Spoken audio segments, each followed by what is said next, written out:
In this video, we're going to use the Roto Brush tool to remove the background from our footage inside of Adobe After Effects. So let's jump into it.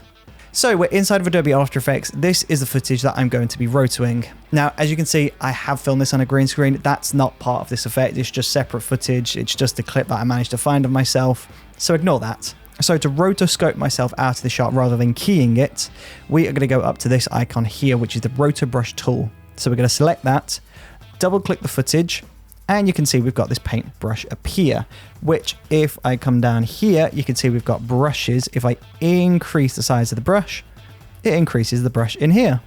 So if you're filling in a large area, then this is really handy. So I'm going to adjust mine to about 200. But if you can't see this, by the way, it's probably because it's not enabled. So you can go into Window and enable it here, and it should appear on the right like it did in my example.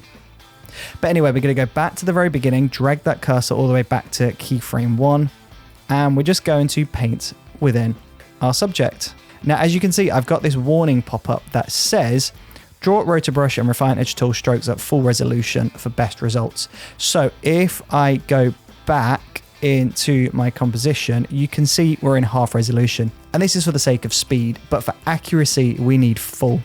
So let's go full.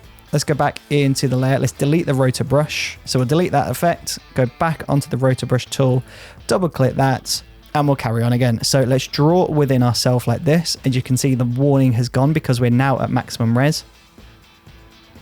There we go. It doesn't have to be perfect. It can just be a rough figuration, and then the computer is going to do the rest of the work to figure out, yeah, this is roughly what we need. Now, as you can see, it's done a decent job, but it's not perfect. So I'm going to decrease the size of the brush. I'm going to zoom in, and I'm just going to add this section here because it's missed part of my face here. It's also missed part of my hair up here. And it's also added in parts of the screen. So if you hold Option on Mac or Alt, I believe, on Windows, to load up this option, this is the remove section. So green is to add, red is to remove. So we'll remove this section. We'll remove this section. And then if we zoom back out, I think we're good. It's always really important that we get the first frame accurate because it's going to use that reference for the rest of the processing. So if we get the first one wrong, the rest of it's going to be a disaster. So once you're fairly confident, we're just going to press space and we're just going to let After Effects render that out. Now we want to keep a very close eye on this process because if it goes wrong, we want to try and catch it before it goes too far. So I'm just watching mine. Ignore the hair. It doesn't matter so much if the hair isn't perfect because there's a separate tool for that. That is the Refine Edge tool. But if the rest of the body is going out, then please go ahead, stop the process and make the amendment. Now, if you want this to be more clear, we're just going to pop a pause on this. At the moment, you can see you've got these three different options. So you've got this option, which is what we're currently in, and then we've got this option. I really like this option because you can quite clearly see what is not being taken.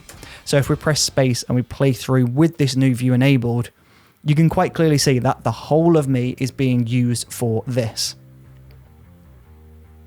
I'm not missing an arm, I'm not missing an ear, I'm not missing hair. It's all being taken into account. Now there is a tiny bit of hair just here on the right, which you can see, which is falling away, which is not being included in the roto, but I can sacrifice that, it's fine. Also, if you had red footage, so maybe you lit yourself with red lights, and this red background is just really confusing, it's difficult to see, you can change the color of this by selecting this box here. So we can make it blue, for example, and you can increase or decrease the opacity of this. So you can make it solid blue, you can pull it down so you can still see the background through that. But I much prefer this as opposed to the outline because the outline is handy, but this is just quite clear. You can clearly see everything that is being included and missed out from the rotor. And there we go. If we play this back, you can see that has done a fantastic job. If we go into the composition, you can see if we turn on the transparency grid, we are now removed from that background.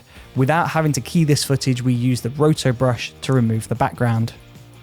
Now, if I zoom into the edge of my body, you can see this is fantastic. It's a nice sharp outline, looks perfect. But when we get up to the hair, it gets a bit questionable, and that is because it's just too soft. There's too much detail in the edge of the hair. So we're going to go in to the next round of the Roto Brush, which is the Refine Edge tool. So we're going to change this. So we're going to hold on left and drag down to Refine Edge tool. We'll go back in, so we'll double click, and you'll see the brush now is blue. I'm just going to increase the size of the brush, drag the cursor back to the beginning, and I'm just going to draw around my hairline. So I'm just going to draw around this bit, anywhere where there's frizzy material. And this isn't just exclusive to hair, by the way. You can also do this with a frizzy jumper, for example. So if you've got some frizz on the jumper which isn't keying properly or isn't rotoring properly, then you can do this as well. It's really handy. As you can see, white is being kept, black is being removed.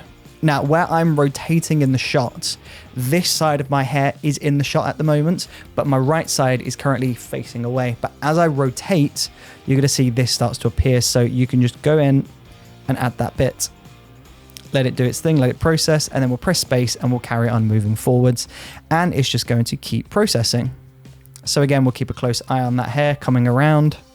Great, so once you've worked through this, we're going to go back to our composition. And if we go to the beginning, you can see the Refine Edge tool has done wonders here. So obviously it's a little bit blurry at the moment, but if we go into our settings up here and we go into the Refine Edge tool section, we can smoothen this up if we wanted to. We can feather this, we can add some more contrast, we could shift the edge forwards or backwards. It's completely up to you, but I'm pretty happy with how that looks in general. I maybe might just smoothen this off just a bit more. And there we go. So keep working on this. It's quite precise and you've got to really spend the time with this to make it perfect. But once you put all of that work in, you will have this footage, which is now on a transparent background. So we can go layer, new solid. We can place a background behind. So let's add this background behind our character. And there we go. But thank you for watching. I really appreciate your support. Please don't forget to subscribe. 90% of people that watch this channel do not subscribe, and the subscription really does help. So please do press that subscribe button, and I will see you on the next video. See you there.